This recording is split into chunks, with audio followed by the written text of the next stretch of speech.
Hi friends, hello hello and welcome to the channel. कैसे हैं दोस्तों? आज का वीडियो, जब मैंने पिछली बार चैनलिंग आप लोगों के लिए की थी तो वहाँ पे मैंने आप लोगों को बोला था कि आपको जो है अपना ये टाइम पे अपना DMDF बैलेंसिंग करने की थोड़ा ज़रूरत पड़ सकती है because of the energy effect of divine masculine side. तो वही बात को आगे बढ़ाते हुए तो उसमें सर्टन कमेंट्स आए थे। कुछ लोगों ने पूछा था कि मैम DMDF बैलेंसिंग जो है उसके बारे में टिप्स दे दीजिए या ऐसा कुछ। तो देखिए, बैलेंसिंग तो आपको कहीं से भी पता चल जाएगी। पहले मैंने भी बताई है, आप जाके चैनल पे पीछे सर्च करेंगे तो आपको DMDF बैलेंसिंग से रिलेटेड वीडियोस मिल जाएंगे। और वैसे भी बता देती हूँ आपको, जो नाड़ी शोधन की प्रक्रिया होती है वो कर लीजिए या फिर अनुलोम विलोम कर लीजिए, और या फिर आप जो है DMDF के गाइडेड मेडिटेशंस आपको यूट्यूब पे मिल जाएंगे, तो वहाँ से आप वो पिक करके वो भी आप कर सकते हैं। और अगर आप इस बारे में मुझसे गाइडेंस लेना चाहते हैं तो आप मुझसे कांटेक्ट कर सकते हैं। मेरा नंबर जो है वो आपको डिस्क्रिप्शन बॉक्स में मिल जाएगा, तो आप मुझसे बाकायदा इसका सेशन ले सकते हैं। ठीक है, मैं आपको अच्छे से गाइड कर सकती हूँ इस मामले में। तो DMDF बैलेंसिंग करना, ओके, एंड DMDF आपके हील हो रहे हैं। ठीक है, आपका DMDF जो है वो हील हो रहा है, वो आपको कैसे पता चलेगा? ठीक है, तो आपको जब आपका हीलिंग का प्रोसेस तेज़ हो जाता है ना, जब आपका हीलिंग का प्रोसेस तेज़ हो जाता है, देखिए हमारा जो लेफ़्ट साइड होता है वो हमारे फेमिनिन साइड को रिप्रेजेंट करता है, ये तो आप सब लोग जानते हैं। और जो हमारा राइट साइड होता है, राइट हैंड जो होता है वो हमारा जो है मैस्कुलिन एनर्जी को रिप्रेजेंट करता है। ठीक है, तो समटाइम्स ऐसा होगा आपके साथ कि मान लीजिए आपको राइट साइड में जो सर दर्द होना या आपको एकदम से किसी भी साइड के अंग में झटके लगना, तो ये सब तो जो है कई लोगों ने बोला है, तो मेडिटेशन के टाइम पे ये अनुभव तो होते हैं। तो जिन लोगों को ये समस्या है कि वो बोलते हैं कि मेडिटेशन के टाइम पे उनको झटके लगते हैं जैसे बॉडी में एक तरह से, या फिर उनको फील होता है कि एक किसी जगह पे आके एक सर्टन सा उनको पिन जैसा चुभना सेंसेशन या ऐसा कुछ अगर फील होता है। ठीक है, ज़्यादातर तो इसके अंदर झटके ही बोल सकती हूँ मैं, हल्का सा झटका आता है बॉडी में। तो अगर ये बिल्कुल नॉर्मल लेवल पे हो रहा है ना, कुछ कुछ भी है, जैसे ज़्यादा अब नॉर्मल नहीं है, माइंड इट, मैं कह रही हूँ कि अगर कुछ अब नॉर्मल ही नहीं हो रहा है तो ये होता है कि जब आपकी एनर्जी रेज होती है ना, कुंडलिनी शक्ति जब आपकी रेज होती है, तो वो जहाँ जहाँ पे जो है आपका एनर्जी जो है वो अटकती है, स्टक होके पड़ी है। ठीक है, तो वहाँ वहाँ पे आपको वहाँ पे वो झटका लग सकता है उस अंग के अंदर। ठीक है, जब आपकी एनर्जी रेज होती है तो ये बहुत आम बात है, जहाँ पे आपका कुछ ब्लॉक है या जहाँ पे आपका कुछ एनर्जी अटकती है वहाँ पे वो झटका उस टाइप से आपको फील हो सकता है। तो अगर ये अब नॉर्मल नहीं है और थोड़ा बहुत हल्के फुल्के स्तर पे है तो इतना आपको सोचने की बात नहीं है इस चीज़ के अंदर। आप लोग कई बार पूछते हो, मैंने इसलिए बता दिया आपको। ठीक है, तो आपका जो है DM या DF हील हो रहे हैं, DM या DF एनर्जी आपकी हील हो रही है, वो आपको कैसे पता लगेगा? तो वो आपको पता लगने के कुछ टिप्स मैं आपको दे रही हूँ। ठीक है, कुछ आपको बता रही हूँ, तो आपको उससे पता लग जाएगा कि आपका जो हीलिंग प्रोसेस है वो जो है बहुत तेज़ी से इस टाइम पे चल रहा है और आपको जो है हीलिंग हो रही है, सक्सेसफुली हो रही है, वो कैसे पता लगेगा? ठीक है, तो एक तो होता है कि मैसिव ट्रिगर्स आने शुरू हो जाते हैं आपको। ठीक है, बहुत ज़्यादा ट्रिगर्स, आप ऐसे फील करोगे कि एक ट्रिगर दूसरा ट्रिगर, मतलब बाढ़ जैसे आ गई है ना, चारों तरफ से आपके ऊपर जो है गोले बरसाए जा रहे हैं, मतलब एक तरह से ये कह लीजिए आप। ठीक है, तो आपको ऐसा फील होगा कि एकदम से सडनली आपका ना ट्रिगर्स का लेवल बहुत ज़्यादा बढ़ गया, बहुत ज़्यादा ट्रिगर्स एकदम से आ रहे हैं। ठीक है, तो ये क्यों होता है? क्योंकि हीलिंग का प्रोसेस जो है वो बहुत ज़्यादा फास्ट होता है ना जब, तो क्या होता है कि ट्रिगर्स जल्दी जल्दी आके जल्दी जल्दी मतलब फ्री होते हैं आपसे। ठीक है, आपके ब्लॉक्स भी अगर उसके अंदर आपके कोई हील होने हैं तो वो जल्दी जल्दी प्रोसेस हो रहा है, इस वजह से आपको ट्रिगर्स एकदम से हाई हो जाएंगे, क्योंकि कर्मा रिलीज का जो लेवल है वो बढ़ जाता है। ठीक है, जल्दी जल्दी आके जल्दी जल्दी चीज़ें निपटेंगी। मान लीजिए कि कोई चीज़ अगर कोई ट्रिगर आपको धीरे धीरे धीरे धीरे आने थे, देखिए क्या होता है,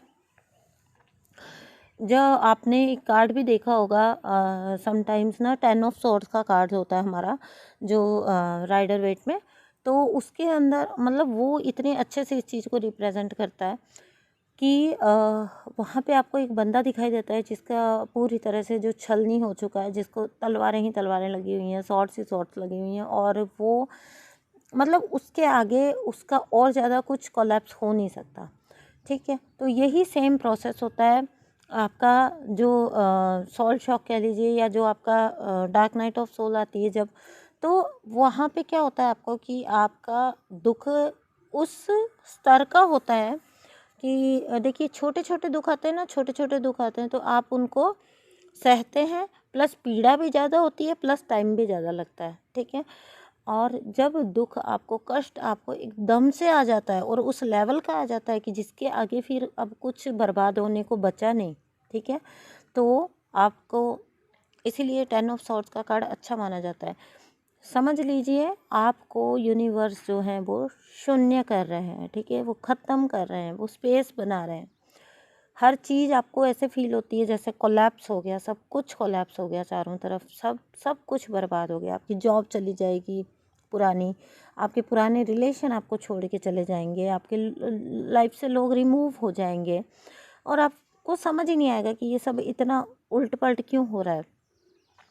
ठीक है, तो समझ लीजिएगा कि अच्छी चीज़ों के आने का वक्त हो चुका है, आपकी लाइफ में अच्छी चीज़ों की एंट्री का टाइम हो चुका है। ठीक है, तो इसलिए बहुत ज़्यादा ट्रिगर्स आते हैं जब आपकी हीलिंग बहुत जल्दी होती है ना, बहुत फास्ट होता है हीलिंग का प्रोसेस। तो ठीक है, नेक्स्ट है आपका आप कैसे पहचान सकते हो अपना कौन सा दौर आपका चल रहा है, ठीक है, हीलिंग का।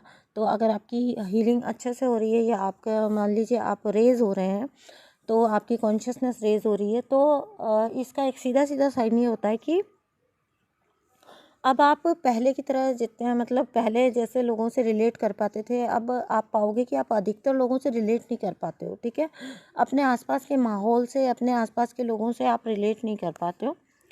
आपका इनर सेल्फ जो है,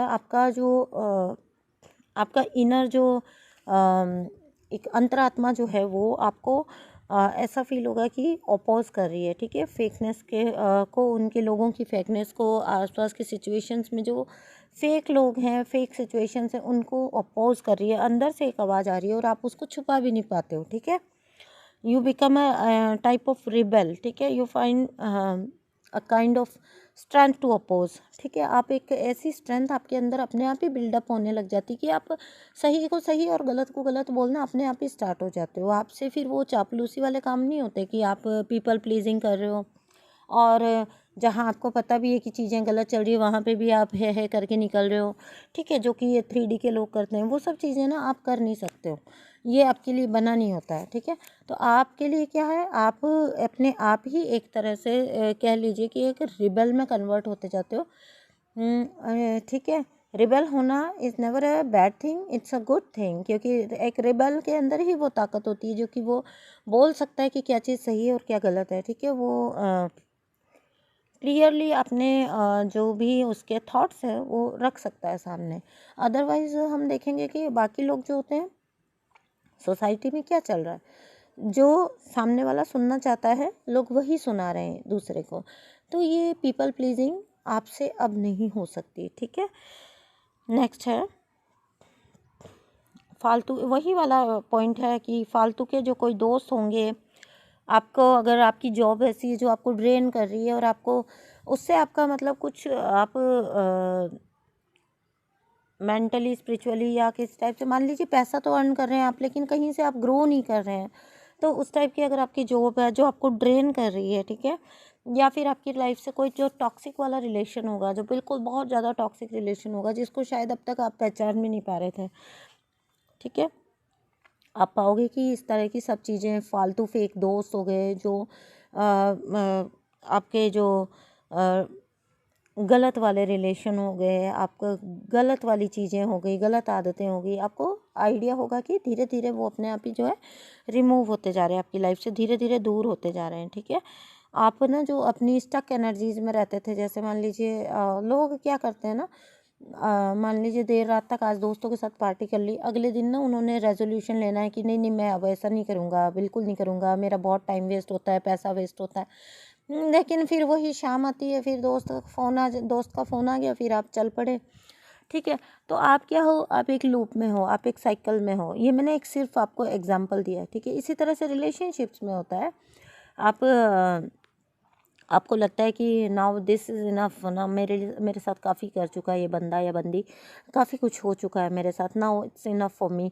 और आप फिर चाहते हो कि आप उस चीज़ में से निकल जाओ, लेकिन क्या होता है फिर वही पर्सन आपको, जब वो आपके एनर्जीज कैच कर लेता है कि आप अब इस चीज़ से निकलना चाहते हो, और अगर वो आपको उस लूप में फंसा के रखना चाहते हैं, then they start love bombing you ना, एंड देन फिर यू आप वापस जाके उसी लूप में फंस जाते हो, उसी लूप में वापस चले जाते हो, फिर वही लड़ाई झगड़ा, फिर धोखाबाजी, फिर उसमें से निकलने की कोशिश।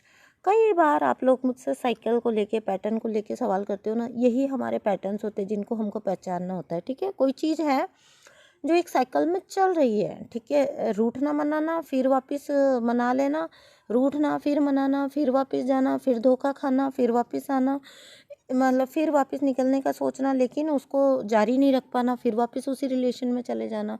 तो these all are loops of your life, जो आपका बहुत सारा टाइम वेस्ट करवाते हैं, आपकी बहुत सारी एनर्जी वेस्ट करवाते हैं। तो you have to come out of it ना, आपको इससे बाहर आना चाहिए। ठीक है, तो आपको इससे बाहर आने की कोशिश करनी चाहिए। और जब आप ऑब्वियसली जब आपका कॉन्शियसनेस रेज होता है ना, तब तो फिर आप ये चीज़ें कर ही नहीं पाते हो कंटिन्यू। तो आप अपने आप ही, अगर आप उन चीज़ों से पहले नहीं निकल पा रहे थे, तो अब धीरे धीरे यूनिवर्स ही आपको इन टाइप की चीज़ों से निकाल देते हैं अपने आप ही, ऑटोमेटिकली यू विल फाइंड कि आप नहीं उन सारे पैटर्न्स को जारी रख पा रहे हो, और आप अपने आप ही धीरे धीरे जो है अपने पैटर्न ब्रेक कर रहे हो, या अपने रिलेशनशिप के जो पैटर्न बन गए हैं आपका, उनको ब्रेक कर रहे हो। तो अपने आप ही आप जो है उन एनर्जीज से निकलना स्टार्ट कर देते हो, क्योंकि आपका कॉन्शियसनेस रेज हो गया, तो आपके एनर्जीज हर किसी के साथ मैच कर नहीं सकते। तो अगर आप चाहेंगे भी अपने कंफर्ट जोन को सोच के, या किसी भी तरह की चीज़ को सोच के, आप अगर उस रिलेशन में रहना भी चाहेंगे ना, तो भी आपके वश में ही नहीं होगा कि आप उसी चीज़ के अंदर हो। ठीक है, तो this is the highest sign कि आप जो है हील हो रहे हैं। ठीक है,